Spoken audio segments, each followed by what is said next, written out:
Então vamos começar aqui pelo versículo número 10, porque eles dizem o seguinte: olha, é uma doutrina e não um costume social, antropológico, porque fala dos anjos. Então eu vou ler aqui um comentário interessante na Bíblia de Jerusalém. Nós temos aqui 1 Coríntios, capítulo 11, e é o versículo de número 10. Se você tiver uma Bíblia de Jerusalém, pode acompanhar a leitura comigo. Sendo assim, a mulher deve trazer sobre a cabeça o sinal da sua dependência por causa dos anjos. Aí tem uma letrinha aqui chamada J, que você vem aqui e tem uma referência. E ele faz uma nota explicativa, exegética. Ele diz assim, literalmente, uma autoridade. Então a mulher deve ter o cabelo, usar o véu na cabeça por causa de uma autoridade. Sem dúvida, um sinal da autoridade marital, a qual ela está sujeita. Isso é muito interessante. Muito interessante. Quer dizer, ela usa o véu para admitir publicamente que ela está debaixo da autoridade do marido. Ponto. Se você pegar o livro de Atos e você ler, você vai perceber uma coisa interessante. Quando Paulo chegava no mundo grego e no mundo romano, tanto no mundo grego quanto no mundo romano, aonde é que ele ia primeiro? É só você pegar o livro de Atos e ler. Ele ia primeiro na sinagoga judaica, porque Jesus veio para os judeus e depois sobrou para nós, os gentios, essa graça. Então Paulo pregava primeiro aos judeus, no mundo aonde? No mundo greco-romano. Então, dentro da Grécia, havia um mundo de judeus também ali. Havia uma cultura judaica dentro da Grécia, como havia dentro de Roma. É só você pegar o livro de Atos. E essas sinagogas eram sinagogas helênicas. Se você pegar o Evangelho de João, chegaram em Jesus e falaram assim, Senhor, os gregos vieram te ver. Eu estou pondo citação aí embaixo do vídeo. Os gregos vieram te ver. Que gregos eram esses? Eram judeus. Judeus que viviam no mundo helênico ou no mundo grego. Esses judeus tinham costumes orientais, embora fosse de língua grega. Então, dentro de todo o mundo romano, haviam sinagogas. E a igreja, e aqui vale uma orientação para você pesquisar, tem o livro História do Cristianismo, do Dr. Paul Johnson, um livro muito bom, e o Cristianismo através do século, do Carnes, acho que é assim o nome do autor, da editora Vida Nova. São 2 livros de história que você pode pesquisar. Vai mostrar isso que eu estou expondo para você. A igreja, ela seguiu o modelo da sinagoga. Homens na frente, mulheres e crianças atrás. Modelo da sinagoga. Tá? A igreja tinha o mesmo padrão e modelo da sinagoga. E, obviamente, muitos costumes dos judeus estavam no contexto da igreja. Costumes sociais. A igreja nasceu dos judeus. Nós não podemos negar isso. Jesus Cristo era judeu. Os 12 apóstolos eram judeus. Os primeiros seguidores de Cristo eram judeus. E esses judeus trouxeram, sim, seus costumes para dentro da igreja. Só você ler em Gálatas, né? Você vai ver ali que Paulo teve uma discussão com Pedro por causa desses costumes. Alguma coisa ficou. E nós temos isso na Bíblia, em relação ao costume do véu. Por que eu digo isso, né? Por exemplo, em Gênesis capítulo 38, é só você pegar a sua Bíblia aí, Gênesis, vou te mostrar por que o véu é um costume social. Gênesis capítulo 38. Pega a sua Bíblia aí, leia comigo aí, por favor. Gênesis capítulo 38. A história de Judá e de Tamar. Porque Judá, o filho de Judá foi casado com Tamar. E esse filho mais velho de Judá morreu. E ele não deu o mais novo para ele. né? Aliás, Judá não deu para Tamar o mais novo, que seria o sucessor do marido dela. Isso também é um costume social. Depois ficou fazendo parte da lei, inclusive. O que acontece? Ela se vestiu de prostituta e fez com que o próprio sogro a tomasse como mulher, para que ela não ficasse sem descendente, porque uma mulher ficar sem descendente era algo muito terrível. Olha que interessante. Vendo-a, olha o versículo 15 aí, Gênesis capítulo 38, verso 15. Vendo-a Judá, a tomou-a por uma prostituta, pois ela cobria o seu rosto com o véu. Dirigiu-se a ela no caminho e disse: deixa-me ir ter contigo. E aí ele vai tomá-la por mulher, porque ela cobriu-se com o véu e, no caso aqui nesse contexto, ficou trajando-se como uma prostituta. Nesse caso aqui, ele viu ela cobrindo a cabeça, o rosto e a cabeça com um certo tipo de véu. Eu não sei que tipo de véu era esse, se tinha alguma distinção, a gente teria que fazer uma pesquisa mais aprofundada. Eu nem acho que seja o mesmo véu de Coríntios, ou se for, está em outro contexto. É o que eu quero mostrar para você aqui, com essa explicação, é que ele a teve por prostituta. Já aqui em 1 Coríntios 11, a mulher de família, dentro do costume da igreja, que tinha se tornado um costume, colocava o véu em submissão ao seu marido. Que interessante. Por que os anjos, né? Aqui ele fala uma explicação interessante. Diz assim o autor aqui da Bíblia de Jerusalém: cuja presença invisível de Deus e seus anjos, né, deve ser incitada a boa ordem e a decência no culto, segundo a interpretação judaica de Deuteronômio 23, 15. Então, ele está dizendo que o texto de 1 Coríntios 11, 10, cita por causa dos anjos, falando do mundo espiritual. E Paulo está pautado na lei. Ele cita Deuteronômio 23, 15. Cuja a presença divina devia incitar a boa ordem e a decência. Deuteronômio 23, 15, diz o seguinte, Deuteronômio 23, verso 15. Vamos lá. Acharam aí? Deuteronômio 23, verso 15. Pois Yahvé teu Deus anda pelo acampamento, ou pela congregação, para te proteger e para entregar-te os teus inimigos. Portanto, teu acampamento deve ser santo, para que Yahvé, ou Jeová, não veja em ti algo de inconveniente e te volte as costas. Ou seja, a igreja tinha que ser um lugar de respeito. Mulheres mostrando o rosto, dentro dessa cultura judaico-cristã, era considerado uma promíscua. E as mulheres gregas eram consideradas promíscuas.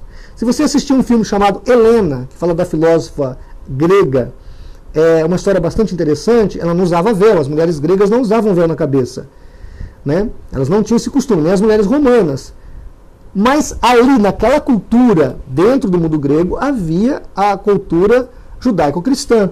E as mulheres cristãs, em submissão aos seus maridos, adquirido isso, porque os primeiros cristãos eram judeus, e esses judeus espalhados pelo mundo todo, nas sinagogas que se convertiam primeiro, mantinham esse costume, mantinham essa tradição. Então as mulheres gregas realmente não usavam véu, isso é verdade. Mas as mulheres que tinham aderido vamos dizer assim, ao costume judaico-cristão e à doutrina judaico-cristã, se submetia a esse uso e costume. Então a mulher devia cobrir-se com o véu, mostrando submissão ao seu marido. Dentro da igreja, dentro dessa cosmovisão de cultura, uma mulher que mostrasse o rosto ali em público, ela estava se oferecendo ao homem do lado. Ou seja, ela estava cometendo um ato promíscuo. E havia dois problemas aí: as mulheres gregas que chegavam na igreja e as mulheres prostitutas que vinham para a igreja para aceitar Jesus, para ouvir a palavra de Deus. Então essas mulheres foram orientadas a não, vamos dizer assim, contaminar a sociedade judaico-cristã que estava instituída, mas, por respeito, por pudor, cobrir a cabeça em relação às demais mulheres ali no convívio, para não causar escândalo. nesse contexto, o véu deve ser usado. Entendem isso? Só isso que a Bíblia está dizendo. Por isso que nós entendemos, compreendemos que hoje não se beija no Brasil, por exemplo, um homem não se deve beijar o outro, tá? Porque é um pouco indecente no Brasil, não pega bem. E também, que é o cumprimento, e também na questão de submissão ao marido, existem outros critérios de submissão que não são mais o caso do véu, né? Importante lembrar também que o judeu usava kippá na cabeça. Se você perguntar para um rabino judeu, ele vai te explicar isso. O kippá significa submissão a Deus, que ele está debaixo, aquele judeu está debaixo da submissão de Deus. E o véu na cabeça da mulher colocava ela em submissão ao seu marido. Nesse contexto, que a mulher devia usar o véu. Tá? Importante explicar também por que o cabelo é dado no lugar do véu. Aqui a Bíblia explicada, ela vai colocar isso bem adequadamente. Diz assim, olha, este costume oriental, no caso do véu, no tempo dos apóstolos, a mulher cobria o rosto com o véu quando andava nas ruas. Não era só na igreja, também nas ruas. Até hoje, no mundo islâmico é assim. Também de outras religiões, até no hinduísmo as mulheres cobrem a cabeça com véu. A gente vê mulheres cobrindo a cabeça com véu.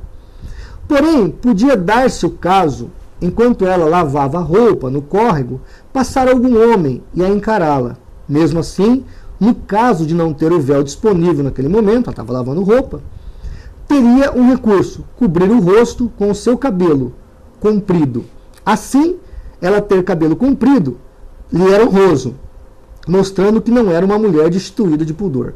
Isso é o que está aqui na Bíblia explicada da editora CPAD, uma Bíblia que faz uma pesquisa antropológica mostrando a questão cultural.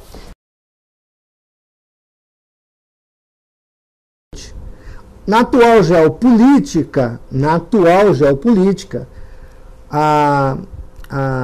toda a Grécia faz parte da Europa, faz parte do euro, e, obviamente, então, de acordo com o fato, ela é vamos dizer assim, uma nação ocidental. Hoje, é importante lembrar que nos tempos bíblicos não era assim. Muito pelo contrário. A Grécia, está aqui na página 18 desse livro sobre história e geografia da Grécia, que diz o seguinte, está na página 18 deste livro, tá? Do quanto em quanto a Grécia, no caso aqui dentro de um contexto histórico, parece ter pertencido ao Oriente. Na verdade, deveríamos lembrar-nos de que, desde o século VII a.C. até 1920 da nossa era, a costa ocidental da Ásia foi predominantemente grega. Deixa eu explicar para você um fato histórico, tá? Quando nós pensamos em Ocidente, nós estamos falando da Europa.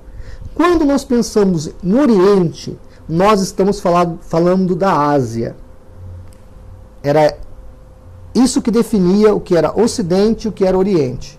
Tá? Hoje a definição se ampliou. Não quero entrar em detalhes históricos aqui, geográficos aqui, geopolíticos, porque não dá tempo. Nós estamos aqui fazendo um vídeo curto para explicar a questão.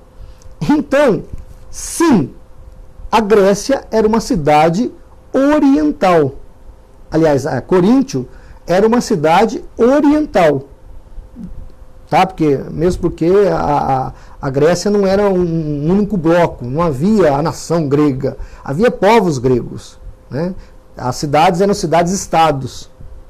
Não havia um único país como tem hoje. Eram cidades-estados. E a influência grega ia até na Ásia. Houve um império grego, né?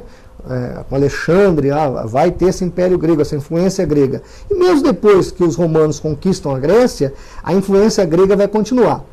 Mas a Grécia sempre foi no mundo antigo considerada oriental. Está aqui neste livro de História e Geografia, tá? E é engraçado que até o próprio livro fala, Grécia, berço do Ocidente, porque toda a filosofia grega deu a ideologia ocidental. Entretanto, a Grécia era considerada Oriente. Isso na história da igreja também. Se você pegar qualquer livro de história da igreja, em 1054 houve o cisma da igreja grega com a igreja romana. A igreja romana ficou sendo chamada de Igreja Católica Apostólica Romana, ou Igreja Ocidental.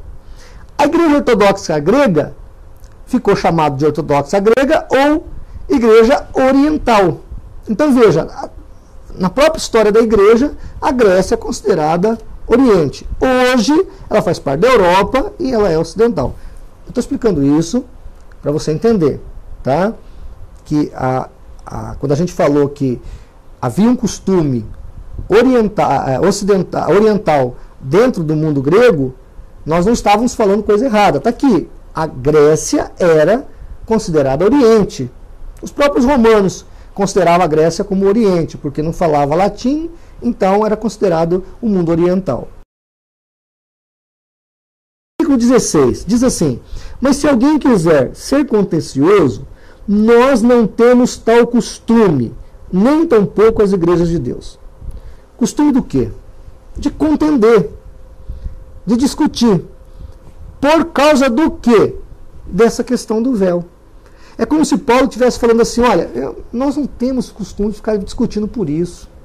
Esse tipo de coisa não vale a pena uma discussão. Tanto que Paulo fala que os coríntios são carnais.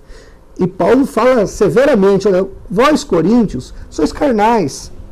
Ficam brigando por qualquer coisa, ficam discutindo por coisas que não valem a pena, por picuinhas, por coisas medíocres. É como se Paulo estivesse dizendo assim, olha, vocês estão discutindo por causa dessa questão, tem que discutir. Nós já decidimos isso aqui em Jerusalém, é uma convenção social. Essa convenção social já foi discutida. A mulher vai usar o véu em submissão ao marido, ponto. É o nosso costume. Para não ter escândalo.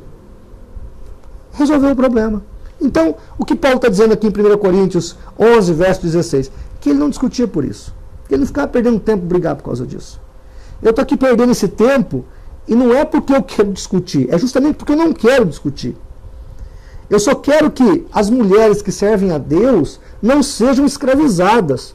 Porque uma dessas pessoas que me ligou para discutir comigo sobre essa questão do véu, deixou assim claramente para mim que a mulher que não usa véu não pode ser salva. Olha você que está me ouvindo aqui por este canal do YouTube. Esse indivíduo ligou para mim e disse, ó professor, ou falso professor, porque é aquele que me chamou de falso professor. A mulher que não usa o véu não pode ser salva. Imagine você, meu amigo telespectador desse canal do YouTube, uma blasfêmia dessa. Efésios 2, 8 e 9 está escrito, pela graça sois salvos. Isso não vem de vós, é dom de Deus. Nós não somos salvos por obras, porque a mulher usa ou não usa o véu. Pelo amor de Deus. E para terminar, esse véu que a Cristã no Brasil desenvolveu é um véu que ela desenvolveu. Não é um véu usado no tempo bíblico. Poderíamos até dizer que serviria. Esse véu de hoje poderia ser usado antigamente. Ou no mundo muçulmano, se a mulher quiser usar cobrir toda a cabeça com esse véu, ele vai servir o propósito. Agora, dizer que tem que ser esse véu, que o véu deles é consagrado, que o véu deles é especial. Primeiro que se for consagrado e for especial, é um objeto de idolatria. E aí virou paganismo, piorou, né? Eu queria apenas concluir lendo Colossenses capítulo 2, verso 20, 21, 22 e 23. Preste atenção na leitura. Se morreste com Cristo quanto aos rudimentos do mundo, por que vos sujeitais ainda a ordenanças como se vivesses no mundo? Tais como não toques, não proves, não manuseie, as quais coisas todas hão de perecer pelo uso, segundo os preceitos e doutrina dos homens, as quais têm, na verdade, alguma aparência de sabedoria em culto voluntário, humildade fingida e severidade para com o corpo, mas não tem valor algum no combate contra a satisfação da carne. Colossenses 2, verso 20, 21, 22 e 23. Então Paulo está dizendo que é para você não deixar-se escravizar por isso, por essas doutrinas, por esses falsos ensinos. E nós aqui do CACP não temos nenhum problema se tivesse que usar véu. Aliás, a mulher que usa véu, que orar usando véu, para nós, problema delas. ela vai chegar no céu um dia e vai descobrir que não precisava ter orado de véu. Mas se para ela é importante pôr o véu, que ponha. Né? Tem pessoas que não comem carne. Diz a Bíblia que o nécio, o fraco, come legumes. Mas se ele quer comer legumes, pode comer. Se ele quer comer carne, pode comer. Nós não estamos aqui para condenar você que usa o véu. Agora, nós não podemos aceitar que essas pessoas venham e tentem escravizar as irmãs das outras igrejas que não usam o véu. E o CACP está aqui para trazer esse equilíbrio, para trazer essa reflexão sobre a temática. Eu quero dizer que estamos à sua disposição. Nós sempre deixamos o nosso canal de comunicação aberto. Você tem o nosso site, você tem como entrar em contato conosco. Vamos responder aos seus questionamentos. Há estudos no site sobre a Congregação Cristã no Brasil. Há estudos no site sobre a questão do uso do véu. Então o CACP está à sua disposição. Eu só espero que nós tenhamos aqui, nesses momentos que passamos juntos, esclarecido alguns pontos. Eu confesso que acho às vezes que nós estamos chovendo no molhado, que isso aqui é uma coisa tão simples de entender, só não entende quem não quer. Mas muito obrigado pela sua atenção, um grande abraço e até o próximo vídeo, viu? Deus te abençoe.